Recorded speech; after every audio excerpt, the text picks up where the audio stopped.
Welcome back ಬಿಂದು blog Kannada. ಎಲ್ಲರೂ ಹೇಗಿದ್ದೀರಾ? ನಾನು ಕೂಡ ಚೆನ್ನಾಗಿದ್ದೀನಿ, ನೀವು ಕೂಡ ಚೆನ್ನಾಗಿದ್ದೀರಾ ಅಂತ ಅಂದ್ಕೊಂಡಿದ್ದೀನಿ. ಇವತ್ತು ಸಂಡೇ ಬೆಳಗ್ಗೆಯಿಂದನೇ ವ್ಲಾಗ್ ಸ್ಟಾರ್ಟ್ ಮಾಡ್ತಾ ಇದ್ದೀನಿ. ಟೈಮ್ ಬಂದು 10:45 ಆಗಿದೆ. ಆನ್ ದಿ ವೇ ಅಂತ, ಯಾಕಂದರೆ ಅವ್ರು ಸುಮಾರು ದಿನಗಳಿಂದ ಕರೀತಾನೆ ಇದ್ದರು. ಮತ್ತು ಏನೋ ಸ್ವಲ್ಪ ಪರ್ಸ್ನಲ್ ಕೆಲಸ ಇತ್ತು, ಮುಗಿಸ್ಕೊಂಡು ಬರ್ತಾ ಇದ್ದೀವಿ. ಟಿಫನ್ ಎಲ್ಲ ಆಯಿತು, ಇಡ್ಲಿ ತಿನ್ಕೊಂಡಿದ್ವಿ. ಇದು ಅಂದ್ರಲ್ಲಿ ಮೇನ್ ರೋಡ್ ಅನಿಸುತ್ತೆ. ವಾಟರ್ ಪ್ಯೂರಿಫೈದು ಫ್ರೀ ಫಿಲ್ಟರ್ ಇರುತ್ತಲ್ಲ, ಅದನ್ನ ಹುಡ್ಕೊಂಬರೋಣ ಅಂತ ಹೋಗಿದ್ದಾರೆ. 450 ರೂಪೀಸ್ ಹೇಳ್ತಿದ್ದಾರೆ. ಅದಕ್ಕೆ ಹೇಳೋದು, ಇವ್ರು ಹಾಕೋದಕ್ಕೂ ಅವ್ರು ಅದಕ್ಕೂ ಬೇಜಾನ್ ಡಿಫ್ರೆನ್ಸ್ ಅಂತ. 50-20 ಎಕ್ಸ್ಟ್ರಾ ತಗೊಳ್ಳಿ, ಬಟ್ ಅಂಗಡಿಯವರು ಸಿಕ್ಕಾಪಟ್ಟೆ ಲಾಭ ಮಾಡ್ತಾರೆ. ಅದೇ ಹಾಕೋರ ಹತ್ರ ಚಿಕ್ಕ ಅಂಗಡಿಗಳಲ್ಲಿ ಕೇಳಿ ತಗೊಳ್ಳಲ್ಲ. ದೊಡ್ಡ ಅಂಗಡಿಗಳಲ್ಲಂದರೆ ಬ್ರ್ಯಾಂಡೇ ಇರುತ್ತೆ, ಚೆನ್ನಾಗೇ ಇರುತ್ತೆ ಅಂತ ಜನ ಆ ರೀತಿ ಥಿಂಕ್ ಮಾಡ್ತಾರೆ. ಮ್ಯಾಕ್ಸ್ ಅಂದರೆ 100 ರೂಪಾಯಿ, ಬಟ್ ಅವ್ರು 450 ರೂಪೀಸ್ ಹೇಳ್ತಿದ್ದಾರೆ. ಅದಕ್ಕೆ ಎಷ್ಟು ಮೋಸ ಮಾಡ್ತಾರೆ ಅಂತಿದ್ರು. ಕೆಲಸ ಎಲ್ಲ ಮಾಮೂಲಿ ಕೆಲಸ ಆಯಿತು. ಪೂಜೆ ಮಾಡಿರಲಿಲ್ಲ. ನಾಳೆ ಕಾರ್ತಿಕ ಸೋಮವಾರ ಮಾಡೋಣ ಅಂತ ಅಂದ್ಕೊಂಡಿದ್ದೀನಿ. ಅದಕ್ಕೋಸ್ಕರ ಪೂಜೆ ಏನೂ ಮಾಡಲಿಲ್ಲ. ಯಾರೆಲ್ಲ ನನ್ನ ಚಾನಲ್ನ ಹೊಸದಾಗಿ ನೋಡ್ತಿದ್ರೆ ದಯವಿಟ್ಟು ಸಬ್ಸ್ಕ್ರೈಬ್ ಮಾಡಿಕೊಂಡು ವಾಚ್ ಮಾಡಿ. ಹಾಗೆ ನಿಮ್ಮ ಸಪೋರ್ಟು ನನಗೆ ನಿಜವಾಗ್ಲೂ ಬೇಕು. ನಿಮ್ಮ ಸಪೋರ್ಟಿಂದನೇ ನನಗೊಂದು ಎನ್ಕರೇಜ್ ಮತ್ತು ಬೇರೆ ಏನಾದರೂ ಹೊಸದು ಮಾಡಬೇಕು ಅಂತ ಕೂಡ ನಂಗೆ ಅನಿಸೋದು. ನನ್ನ ಹೋಗು ದಿನಚರಿಗಳನ್ನ ಮತ್ತು ನನ್ನ ಜೀವನ ಶೈಲಿನ ನಿಮಗೆ ಪ್ರತಿಯೊಂದು ನಾನು ಶೇರ್ ಮಾಡ್ಕೊತಿದ್ದೀನಿ. ಇಷ್ಟ ಆಗ್ತಿದೆ ಅಂತ ಅನ್ಕೋತೀನಿ. ಏನಾದರೂ ನಿಮ್ಮ ಅನಿಸಿಕೆ ಅಭಿಪ್ರಾಯಗಳನ್ನ ತಿಳಿಸ್ಬೇಕು ಅಂದರೆ ನಂಗೆ ದಯವಿಟ್ಟು ಕಮೆಂಟ್ ಸೆಕ್ಷನಲ್ಲಿ ತಿಳಿಸಿ. ಇಷ್ಟೇ ನಾನು ಹೇಳೋದು. ಪ್ರೋತ್ಸಾಹ ಮಾಡ್ತೀರಾ ಅಂತ ಅಂದ್ಕೊಂಡಿದ್ದೀನಿ. ವಿಡಿಯೋಗಳು ಇಷ್ಟ ಆದರೆ ದಯವಿಟ್ಟು ಲೈಕು, ಶೇರು, ಕಮೆಂಟ್ ಮಾಡೋದನ್ನು ಮಾತ್ರ ಮರಿಬೇಡಿ. ಪ್ಲೀಸ್ ಅಮ್ಮನ ಚಾನಲ್ನ ಸಬ್ಸ್ಕ್ರೈಬ್ ಮಾಡ್ಕೊಳ್ಳಿ ಅಂತ ಹೇಳಿಬಿಟ್ಟು ಅಮ್ಮನ ಚಾನಲ್ನ ಸಬ್ಸ್ಕ್ರೈಬ್ ಮಾಡ್ಕೊಳ್ಳಿ. ಹಾಯ್. ಇವತ್ತು ದಿನ ಎಷ್ಟಾಗುತ್ತೋ ಅಷ್ಟು ಕೂಡ ಶೇರ್ ಮಾಡ್ತೀನಿ. ಮತ್ತು ನಾಳೆ ಕಾರ್ತಿಕ ಸೋಮವಾರ ಮಾಡೋಣ ಅಂತ ಅಂದ್ಕೊಂಡಿದ್ದೀನಿ. ನಾಳೆದು ಕೂಡ ವಿಡಿಯೋ ಮಾಡಿ ನಾನು ಹೇಗೆ ಕಾರ್ತಿಕ ಸೋಮವಾರ ಮಾಡ್ತೀನಿ ಅಂತಲೂ ಕೂಡ ಶೇರ್ ಮಾಡ್ಕೊತೀನಿ. ಎಷ್ಟಾಯ್ತಿದು? ಸ್ವಲ್ಪ ಹಾಗೆ ಪರ್ಸ್ನಲ್ ಕೆಲಸ ಇತ್ತು ಅಂತ ಹೇಳಿದ್ನೆಲ್ಲ ಮುಗಿಸ್ಕೊಂಡು ಅಂದ್ರಳ್ಳಿಲಿ ಒಬ್ಬರು ಮನೆಗೆ ಹೋಗಬೇಕಿತ್ತು, ಹೊರಡ್ತಾ ಇದ್ವಿ. ಸ್ಟಾರ್ಟಿಂಗಲ್ಲಿ ಸ್ವಲ್ಪ ಬೋರ್ ಆಗ್ತಾಯಿತ್ತು. ಹಸ್ಬೆಂಡು ಕೂಡ ಅಣ್ಣನ ಜೊತೆ ಎಲ್ಲೋ ಹೊರಗಡೆ ಹೋಗಿದ್ದರು. ಆಮೇಲೆ ಅವಕ್ಕ ಮಾತಾಡ್ಸಿದ ರೀತಿ ಇರ್ಬೋದು, ಅಣ್ಣನ ಮಾತಾಡ್ಸಿದ್ದು ರೀತಿ ಇರ್ಬೋದು, ನನ್ನ ಸ್ವಂತದವರ ಮನೆಗೆ ಬಂದಿದ್ದೀನಿ ಅನ್ನೋ ನಿಜ ಫೀಲ್ ಆಯ್ತು ನನಗೆ. ಬೇರೆಯವ್ರ ಮನೆಗೆ ಬಂದಿದ್ದೀನಿ, ಯಾರೂ ಗೊತ್ತಿಲ್ಲದೆ ಇರೋರ ಮನೆಗೆ ಬಂದಿದ್ದೀನಿ ಅಂತ ನಂಗೆ ಅನ್ನಿಸ್ಲೇ ಇಲ್ಲ. ಯಾಕಂದರೆ ನಾನು ಅವ್ರ ಮನೆಗೆ ಹೋಗಿದ್ದು ಫಸ್ಟ್ ಟೈಮ್.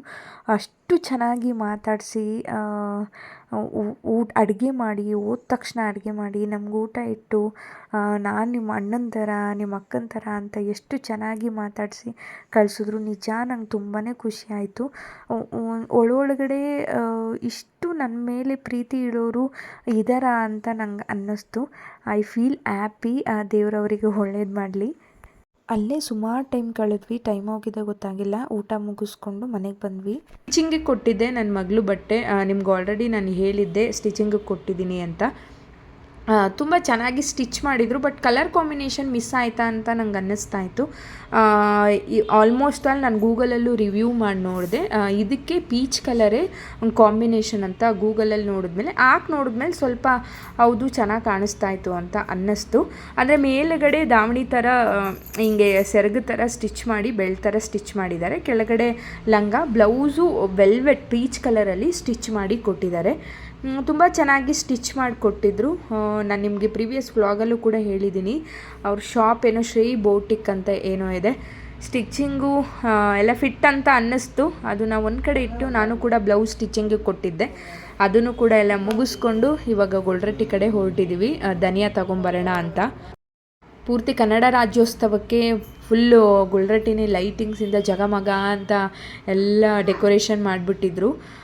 ಇಲ್ಲಿ ಗೊಲ್ರಟ್ಟಿಲಿ ನೈಸ್ ರೋಡ್ ಇರೋರಿಗೆ ಗೊತ್ತಿರುತ್ತೆ ಈ ಶಾಪು. ಫುಲ್ಲು ಓವರಾಲ್ ಎಲ್ಲ ಸಿಗುತ್ತೆ, ಅಕ್ಕಿಯಿಂದ ಧನಿಯಾಯಿಂದ ಅಂದರೆ ಕಾಳುಗಳು ಎಲ್ಲ ಥರದ ಕಾಳುಗಳೂ ಸಿಗುತ್ತೆ. ನಾವು ಸ್ವಲ್ಪ ಧನಿಯಾ ಪುಡಿಗೆ ಬೇಕಿತ್ತು, ಧನಿಯಾ ತೊಗೋಬೇಕಿತ್ತು, ಅದಕ್ಕೋಸ್ಕರ ಇಲ್ಲಿ ಬಂದ್ವಿ. ಅಂದರೆ ಇಲ್ಲೆಲ್ಲ ಥರ ರೇಂಜ್ಗಳು ಸಿಗುತ್ತೆ ಮತ್ತು ಕ್ವಾಲಿಟಿ ವೈಸು ಚೆನ್ನಾಗಿದೆ ಅಂತ ಸುಮಾರು ಬಾರಿ ಎಲ್ಲರೂ ಹೇಳ್ತಿದ್ರು, ಅದಕ್ಕೋಸ್ಕರ ಬಂದ್ವಿ. ತುಂಬ ಇದ್ದಾವೆ ಅಂದರೆ price MRP range 130, 140, 150, 170, fine quality 170ರಂತೆ. ನಂದೇನು ಡಿಫ್ರೆನ್ಸ್ ಅಂತ ಕೇಳಿದ್ದಕ್ಕೆ ಅದು ಇವಾಗ ಸ್ಟಾರ್ಟಿಂಗ್ ಹಸೀದು ಕಿತ್ತಿರೋದಕ್ಕೆ 170, ಹಳೇದಾಗ್ತಾ ಆಗ್ತಾ ಆಗ್ತಾ 100, 130 ಲಾಸ್ಟ್ ಅಂತ ಹೇಳಿದ್ರು. ನಾವು 150ರದ್ದು 3 kg ತೊಗೊಂಡ್ವಿ.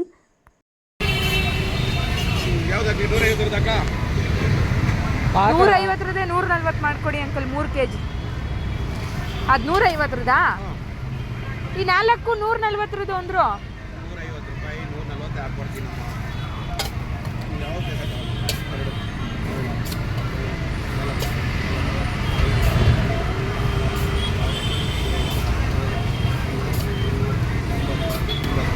ಸೆಟ್ ಎಷ್ಟು ಹಿಡ್ದು 140 ಸೆಟು.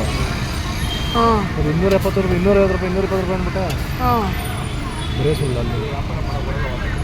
ಏನಪ್ಪಿ?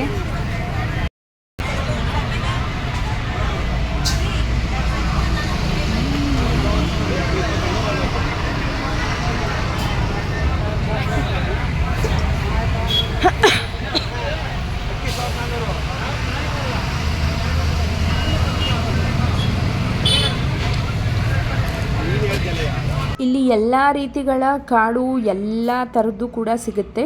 ನಿಮಗೆ ರೈಸು 1000ದಿಂದ 1700ವರೆಗೂ ಇದೆ. ಅಂದರೆ raw rice, steam rice, bullet rice ಎಲ್ಲ ರೀತಿಗಳಲ್ಲೂ ಇಲ್ಲಿ ಅಕ್ಕಿ ಸಿಗುತ್ತೆ ಅಂತ ಹೇಳಿದ್ರು. ಈಗ ಮೆಣಸಿನ್ಕಾಯಿ ಹಾಕ್ತಿರೋದು ಖಾರದ ಮೆಣಸಿನ್ಕಾಯಿ, ನಿಮಗೆ ತೋರಿಸ್ತಿದ್ದೀನಲ್ಲ ಬ್ಯಾಡಿಗೆ ಮೆಣಸಿನ್ಕಾಯಿ, ಇದೆಲ್ಲ ಕೊನೆ ಸ್ಟೇಜಲ್ಲಿತ್ತು. ಅದಕ್ಕೋಸ್ಕರ ನಾನು ಮೆಣಸಿನ್ಕಾಯಿ ಹಾಕಿಸ್ಕೊಳ್ಳೋಕ್ಕೆ, ಬೆಡಗೆ ಮೆಣಸಿನ್ಕಾಯಿ ಹಾಕಿಸ್ಕೊಳ್ಳೋಕ್ಕೆ ಮನಸ್ಸು ಬರಲಿಲ್ಲ. ಆಮೇಲೆ ನಮ್ಮನೆ ನಿಯರ್ ಬೈ ಸೇಟು ಅಂಗಡಿಲಿ ತೊಗೊಂಡೆ. 300 ರೂಪಾಯಿ ಅಂತ ಕೆಜಿಗೆ.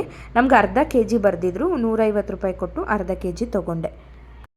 ಹಾಗೆ ಆನ್ ದಿ ವೇ ದ್ವಾರಕಾವಾಸ ರೋಡಲ್ಲಿ ಏಂಜಲ್ಸ್ ಅಂತ ಓಪನ್ ಆಗಿದೆ, ತುಂಬ ಚೆನ್ನಾಗಿದೆ. ನೀವು ಕೂಡ ನಿಯರ್ ಬೈ ಇದ್ದರೆ ವಿಸಿಟ್ ಮಾಡಿರ್ತೀರಾ ಅಂತ ಅನ್ಕೋತೀನಿ. ವಿಸಿಟ್ ಮಾಡಿಲ್ಲ ಅಂದರೆ ಒನ್ಸ್ ಫ್ಯಾಮಿಲಿ ಎಲ್ಲ ಆರಾಮಾಗಿ ವಿಸಿಟ್ ಮಾಡ್ಬೋದು. ಪಿಜ್ಜಾ ಕೇಳಿದ್ಲು, ಆವತ್ತಿಂದ ನನ್ನ ಮಗಳು ಕೊಡಿಸಿರ್ಲಿಲ್ಲ. ಯಾಕಂದರೆ ಕಾರ್ತಿಕ ಅಲ್ವಾ, ಏನಾದರೂ ತಿನ್ನಬೇಕು ಅಂತ ಅನ್ನಿಸ್ತಾನೆ ಇರುತ್ತೆ. ಅದಕ್ಕೆ ಒಂದು ಪಿಜ್ಜಾ ಆರ್ಡ್ರ್ ಮಾಡಿಕೊಂಡು ಪಾರ್ಸೆಲ್ ತೊಗೊಂಡಿದ್ದೆ. ಮೆನ್ಯೂ ಹಾಕಿದ್ದೀನಿ, ನಿಮಗೆ ಪ್ರೈಸ್ ನೋಡಬೇಕಿದ್ರೆ ಪಾಸ್ ಮಾಡಿ ನೋಡ್ಕೊಳ್ಳಿ. ತುಂಬ ಚೆನ್ನಾಗಿದೆ, ಒಂದು ಸರಿ ವಿಸಿಟ್ ಮಾಡಬಹುದು.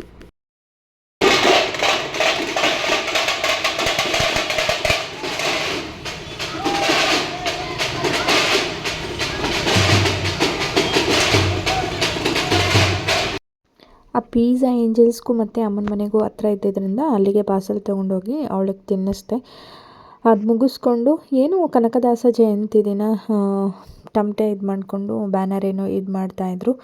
ನನ್ನ ಮಗ ಬೀಟ್ಸ್ ಕಂಡ್ರೆ ಡ್ಯಾನ್ಸ್ ಸ್ಟಾರ್ಟ್ ಮಾಡಿಬಿಡ್ತಾನೆ. ಅವನಿಗೂ ಸ್ವಲ್ಪ ತಲೆ ನಿಲ್ಲಿಸ್ಕೊಂಡು ಅವನಿಗೂ ಸ್ವಲ್ಪ ಡ್ಯಾನ್ಸ್ ಮಾಡಿಸ್ಕೊಂಡು, ಆಮೇಲೆ ಬಳೆ ಶಾಪಿಗೆ ಬಂದೆ. ಸ್ವಲ್ಪ ಏನೇನೋ ತೊಗೋಬೇಕಾಗಿತ್ತು ಅಂತ ಏನೇನೋ ಐಡಿಯಾ ಇಟ್ಕೊಂಡು ಹೋದೆ. ಬಟ್ ಅಲ್ಲಿನ ರೇಟ್ ನೋಡಿಬಿಟ್ಟು ಒಂದು ನೇಲ್ ಪಾಲಿಶು ಮತ್ತು ಒಂದು ಸೊಂಟದ ಡಾಬು, ಒಂದು ಚಿಕ್ಕದು ರಿಬ್ಬನ್ನು, ಮತ್ತು ಇದು ಬರುತ್ತಲ್ಲ ಬಾಲ್, ಲೈಟಿಂಗ್ ಬಾಲ್, ಅದಷ್ಟು ತೊಗೊಂಡೆ. ಈ ರೀತಿ ಡ್ರಾಯರಲ್ಲಿ ಇಟ್ಕೊಂಡಿದ್ದೀನಿ, ನನಗೆ ಹೆಂಗೆ ಬೇಕೋ ಹಂಗೆ. ಇದು ಬಾಲ್ ಬಂದು 120 ಅಂತ ಅಂದರು. ಲೈಟ್ ಬರುತ್ತೆ, ಅಂದರೆ ನೆಲಕ್ಕೆ ಟಚ್ ಆದರೆ, ಜೋರಾಗಿ ಟಚ್ ಆದರೆ ಮತ್ತು ಜಂಪ್ ಆಗುತ್ತೆ ಕೂಡ. ತುಂಬ ಇಷ್ಟಪಡ್ತಿದ್ದ, ಅದು ನೋಡ್ತಾನೆ ಇದ್ನಲ್ಲ, ಅದಕ್ಕೋಸ್ಕರ ತೊಗೊಂಡೆ. ಡಾಬು 350 ರೂಪೀಸ್ ಏನೋ, ಟೋಟಲ್ ಬಿಲ್ಲು 750 ರೂಪೀಸ್ ಆಯಿತು. ನಾನು 680 ರೂಪೀಸ್ ಏನೋ ಕೊಟ್ಟೆ. ಬಳೆ ಸ್ಟೋರ್ ಹೋದ್ರಂತೂ ಎಷ್ಟಾಗುತ್ತೆ ಅಂತ ಲೆಕ್ಕನೇ ಗೊತ್ತಾಗಲ್ಲ. ಸೊಪ್ಪು ತಂದಿದ್ವಲ್ಲ ಅದನ್ನೆಲ್ಲ ಹಾಕಿ ಮೊಸಪ್ಪು ಸಾಂಬಾರು ಮಾಡಿದರು. ಬೆರಕೆ ಸೊಪ್ಪು ಅಂತ ಗೊತ್ತಿರ್ಬೋದು ನಿಮ್ಗೆ ಊರ ಕಡೆ. ನಮ್ಮ ಕಡೆ ಬೆರಕೆ ಸೊಪ್ಪು ಅಂತಾರೆ. ಎಲ್ಲ ಥರದ ಸೊಪ್ಪು ಹಾಕಿ ಸಾಂಬಾರು. ಮುದ್ದೆ ನಂದೆಲ್ಲ ಊಟ ಆಯಿತು. ನಮ್ಮ ಮನೆಯವ್ರಿಗೊಬ್ರದ್ದು ಊಟ ಮಾಡಬೇಕು. ಮತ್ತು ಇದಕ್ಕೆ ಮೊಳಕೆ ಕಾಳು ನೆನೆಸಿದ್ರು, ಅದರದ್ದು ಒಗ್ಗರಣೆ ಥರ ತುಂಬ ಚೆನ್ನಾಗಿರುತ್ತೆ. ಇದ್ರದ್ದು ಪಲ್ಯ. ಇದಿಷ್ಟಾಗಿತ್ತು ಊಟ, ಇದಿಷ್ಟಾಗಿತ್ತು ಊಟ. ಟೈಮ್ ಬಂದು ಆಲ್ರೆಡಿ 9 ಆಗಿದೆ. ನಾಳೆ ಕಾರ್ತಿಕ ಸೋಮವಾರ ಮಾಡಬೇಕು. ಹೇಗೆ ಮಾಡ್ತೀನಿ ನಾನು ಪೂಜೆ ಅನ್ನೋದನ್ನು ನಿಮ್ಮ ಮುಂದಿಗೆ ಶೇರ್ ಮಾಡ್ಕೊತೀನಿ. ನಾಳೆ ವಿಡಿಯೋ ಎಂಡ್ ಮಾಡ್ತೀನಿ. ಇದಿಷ್ಟ ಆಗಿತ್ತು ನಂದು ಭಾನುವಾರದ ವ್ಲಾಗ್. ನಾಳೆ ಹೇಗಿರುತ್ತೆ ಅಂತ ನೋಡೋಣ. ಅಂದರೆ ಆ್ಯಕ್ಚುಲಿ ಇದು ನಂದು ಮೊದಲನೇ ವರ್ಷ ಅನ್ಕೋತೀನಿ. 3 ವರ್ಷದಿಂದ ನಾನ್ ವೆಜ್ ತಿಂತಾ ಇಲ್ಲ.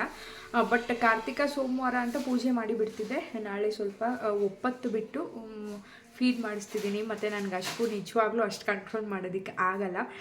ನಾಳೆ ಸ್ವಲ್ಪ ಹಬ್ಬದ ಅಡುಗೆಗಳನ್ನ ಮಾಡಿಕೊಂಡು ಪೂಜೆ ಮಾಡಿಕೊಂಡು ನೀಲಕಂಠ ಸ್ವಾಮಿ ನೀಲಕಂಠೇಶ್ವರ ಟೆಂಪಲ್ ಇದೆ ಮುದ್ದಿನಪಾಳ್ಯದಲ್ಲಿ, ಅಲ್ಲಿ ಹೋಗಿ ಪೂಜೆನ ಮುಗಿಸಿ ಊಟ ಮಾಡ್ತೀನಿ. ಹೇಗಿತ್ತು ಅಂತಲೂ ಕೂಡ ಹೇಗೆ ಮಾಡಿದೆ ಅನ್ನೋದು ಕೂಡ ನಿಮ್ಮ ಜೊತೆ ಶೇರ್ ಮಾಡ್ಕೊತೀನಿ. ಪ್ಲೀಸ್ ಕೊನೆವರೆಗೂ ನೋಡಿ, ಯಾರು ಎಲ್ಲೂ ಸ್ಕಿಪ್ ಮಾಡಬೇಡಿ. ಬಾಯ್, ಗುಡ್ ನೈಟ್, ಮಾರ್ನಿಂಗ್ ಸಿಗ್ತೀನಿ. Hi, good morning. This is Monday morning. ಎದ್ದಾಗ ಒಂದು 6:50 ಆಗಿತ್ತು. ಮುಖ ಕೈಕಾಲು ತೊಳ್ಕೊಂಡು ಅಡುಗೆ ಮನೆಗೆ ಬಂದೆ. ಮುಖ ಕೈಕಾಲು ತೊಳ್ಕೊಂಡೆ. ಆ್ಯಸ್ ಯೂಶುವಲ್ ಆಗಿ ನಾನು ಅಡುಗೆ ಮನೆಗೆ ಬರೋದು. ಅವಳು ಸ್ಕೂಲ್ಗೆ ಹೋಗಬೇಕಿತ್ತಲ್ಲ, ಬೇಗ ಏನಾದರೂ ಟಿಫನ್ ಮಾಡೋಣ ಅಂತ ಹೇಳಿ ಅನ್ನ ಮತ್ತು ಚಿತ್ರಾನ್ನದ ಗೊಜ್ಜನ್ನ ಪ್ರಿಪೇರ್ ಮಾಡ್ಕೊತಾ ಇದ್ದೆ. ಹಾಗೇನು ಮಿಕ್ಕಿದ್ದನ್ನೆಲ್ಲ ಅಡುಗೆಗೆ ಏನೇನು ಬೇಕೋ ಹುರಿದಿಟ್ಕೊಂಡ್ಬಿಟ್ಟು ಸ್ನಾನ ಆದಮೇಲೆ ಅಡುಗೆ ಮಾಡ್ಕೊಳ್ಳೋಣ ಅಂತ ಅಂದ್ಕೊಂಡೆ. ಒಂದೊಂದಾಗಿ ಈರುಳ್ಳಿ, ಬೆಳ್ಳುಳ್ಳಿ ಆ ಥರದನ್ನೆಲ್ಲ ಬಿಡಿಸ್ಕೊಂಡ್ರೆ ಮತ್ತು ಒಗ್ಗರಣೆ ಫ್ರೈ ಮಾಡಿ ಇಟ್ಕೊಂಡ್ರೆ ಅಡುಗೆ ಮಾಡ್ಕೊಳ್ಳೋದಕ್ಕೆ ಈಸಿ ಆಗುತ್ತೆ ಅಂತ ಕಾಳು ಗೊಜ್ಜಿಗೆ ಮತ್ತು ಕಡಲೆ ಕೂಗಿಸಿ ಮತ್ತು ಗೊಜ್ಜು ರೆಡಿ ಮಾಡಿ ಮತ್ತು ಉದ್ದಿನ ವಡೆಗೆ ಎಲ್ಲ ರೆಡಿ ಮಾಡಿ ಇಟ್ಕೊಂಡ್ಬಿಡ್ತಾಯಿದ್ದೆ. ಗ್ರ್ಯಾನೇಟ್ನ ನಾನು ಒರೆಸ್ಕೊಂಡಿದ್ದೀನಿ. ಅದಕ್ಕೋಸ್ಕರ ನಾನು ಗ್ರ್ಯಾನೇಟ್ ಕಲ್ಲ ಮೇಲೆ ಹೆಚ್ಕೊತಿದ್ದೀನಿ. ಆಮೇಲೆ ಅದ್ರ ಮೇಲೆ ಹೆಚ್ಕೊತಿದ್ದಾರೆ ಅಂತ ತಪ್ಪಾಗಿ ತಿಳ್ಕೊಬೇಡಿ. ಉದ್ದಿನ ವಡೆಗೆ ಸ್ವಲ್ಪ ಈರುಳ್ಳಿ ಕಟ್ ಮಾಡಿ ಹಾಕ್ಕೊತಿದ್ದೀನಿ. ನಿಮಗೆ ಗೊತ್ತೇ ಇರುತ್ತೆ. ಈರುಳ್ಳಿ, ಸ್ವಲ್ಪ ಕೊತ್ತಂಬರಿ ಸೊಪ್ಪು, ಮೆಣಸು, ಉಪ್ಪು, ಸ್ವಲ್ಪ ಶುಂಠಿ ಮತ್ತು ಹಸಿಕಾಯಿ, ಹಸಿಮೆಣ್ಸಿನ್ಕಾಯಿ ಇಷ್ಟು ಹಾಕ್ಕೊಂಡಿದ್ದೀನಿ ನಾನು ಉದ್ದಿನ ವಡೆಗೆ. ಉದ್ದಿನ ವಡೆ ಯಾಕೆ ಮಾಡ್ಕೊತಿದ್ದೀನಿ ಅಂದರೆ ನಮ್ಮ ಕುಲದೇವರಿಗೆ ಉದ್ದಿನ ವಡೆ ಅಂದರೆ ತುಂಬಾ ಇಷ್ಟ ಅಂತೆ. ನನಗೆ ಗೊತ್ತಿರಲಿಲ್ಲ. ನೀವು ನೋಡಿರಬಹುದು ಆದಿಚುಂಚನಗಿರಿ ದೇವಸ್ಥಾನದಲ್ಲೆಲ್ಲ ಆಲ್ಮೋಸ್ಟ್ ಆಲ್ ಉದ್ದಿನ ಹಾರ ಹಾಕಿರ್ತಾರೆ ಭೈರವಂಗೆ. ಆಮೇಲೆ ಗೊತ್ತಾಗಿದ್ದು ನನಗೆ ಭೈರವಂಗೆ ಉದ್ದಿನ ವಡೆ ಅಂದರೆ ತುಂಬಾ ಇಷ್ಟ ಅಂತ. ಮಾಡ್ಕೋಬೇಕು ಅಂತ ಅನ್ನಿಸ್ತು. ಪ್ಲ್ಯಾನಿಂಗ್ ಇರಲಿಲ್ಲ, ಬಟ್ ಮಾಡ್ಕೋಬೇಕು, ನೆನೆ ಹಾಕಬೇಕು ಅಂತ ಅನ್ನಿಸ್ತು. ಹಾಗೆ ನೆನೆ ಹಾಕ್ಕೊಂಡು ಮಾಡ್ಕೊತಿದ್ದೀನಿ ಅಷ್ಟೇ.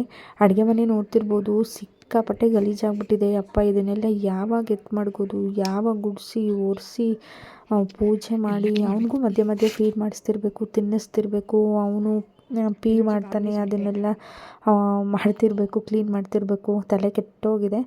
ಫಸ್ಟು ಅಡುಗೆ ಇದು ಮಾಡ್ಕೊಂಬಿಡೋಣ ಅಂತ ಕಡಲೆ ಗೊಜ್ಜಿಗೆ ಈರುಳ್ಳಿ, ಬೆಳ್ಳುಳ್ಳಿ, ಶುಂಠಿ ಮತ್ತು ಕಾಯಿ, ಕಡಲೆ, ಗಸಗಸೆ, ಕೊತ್ತಂಬರಿ, ಪುದೀನ ಇಷ್ಟೂ ಹಾಕಿ ಹುರಿದು ಎತ್ತಿಟ್ಕೊಂಡಿದ್ದೀನಿ. 9:30 ಆಗ್ತಿದೆ, ನೋಡ್ತಿರಬಹುದು. ಮ್ಯಾಟೆಲ್ಲ ಈಚೆ ಹಾಕಿದ್ದೀನಿ ಕಸ ಗುಡಿಸೋಣ ಅಂತ.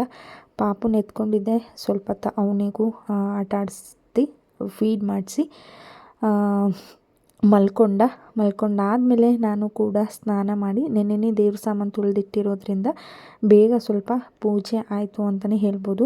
ಸಿಂಪಲ್ಲಾಗಿ ಮಾಡ್ಕೊಂಡಿದ್ದೀನಿ. ಹೂವು ತುಂಬಾ ಚೆನ್ನಾಗಿತ್ತು. ಹೂವು ಎಷ್ಟು ಚೆನ್ನಾಗಿರುತ್ತೋ ದೇವ್ರ ಫೋಟೋನು ಅಷ್ಟೇ ಮುದ್ದಾಗಿ ಕಾಣಿಸ್ತಿರುತ್ತೆ. ಇಷ್ಟೇ ನಂದು ಕಾರ್ತಿಕ ಸೋಮವಾರ. ಎಲೆ ಅಡಿಕೆ, ಬಾಳೆಹಣ್ಣು ಮತ್ತು ಕಾಯಿ ಒಡೆದು ಮತ್ತು ನೈವೇದ್ಯನ ನಾನು ಆಮೇಲೆ ಸ್ನಾನ ಮಾಡಿ ಸ್ವಲ್ಪ ಪಾಯಸ ಮತ್ತು ಉದ್ದಿನ ವಡೆನ ನೈವೇದ್ಯವಾಗಿ ನಾನು ಇಟ್ಕೊಂಡಿದ್ದೆ. ಇಲ್ಲಿ ಪಾಯಸಕ್ಕೆ ರೆಡಿ ಮಾಡ್ಕೊತಿದ್ದೀನಿ. ಹೆಸರುಬೇಳೆ ಪಾಯಸ ಮಾಡ್ಕೊಳ್ಳೋಣ ಅಂತ ಒಂದು ಸರಿ ಅಮ್ಮ ಹೇಳ್ಕೊಟ್ಟಿದ್ರು. ಅದನ್ನೇ ಮೈಂಡಲ್ಲಿ ಇಟ್ಕೊಂಡು ಮಾಡ್ಕೊತಿದ್ದೆ. ತುಪ್ಪದಲ್ಲಿ ಗೋಡಂಬಿ, ದ್ರಾಕ್ಷಿ ಇರಲಿಲ್ಲ, ಬರೀ ಗೋಡಂಬಿನ ಹುರಿದಿಟ್ಕೊಂಡಿದ್ದೆ.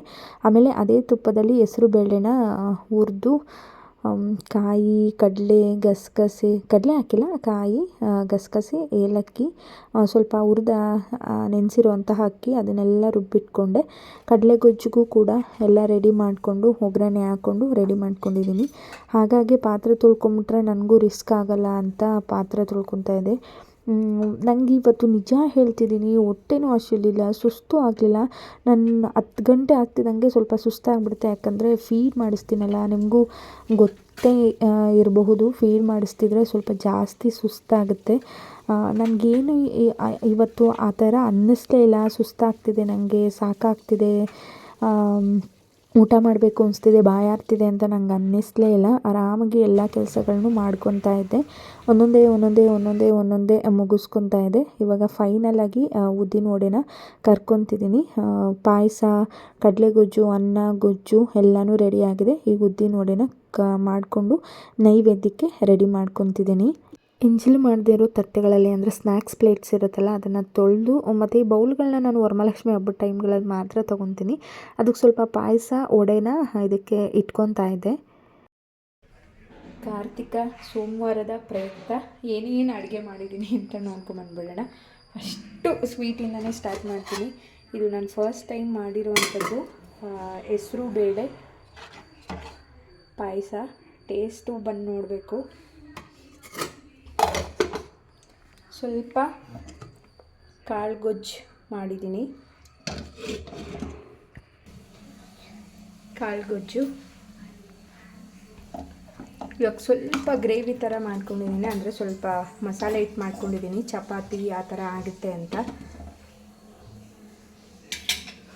ನೆಕ್ಸ್ಟು ಚಿತ್ರಾನ್ನ ಗೊಜ್ಜು, ಆಮೇಲೆ ರೈಸು,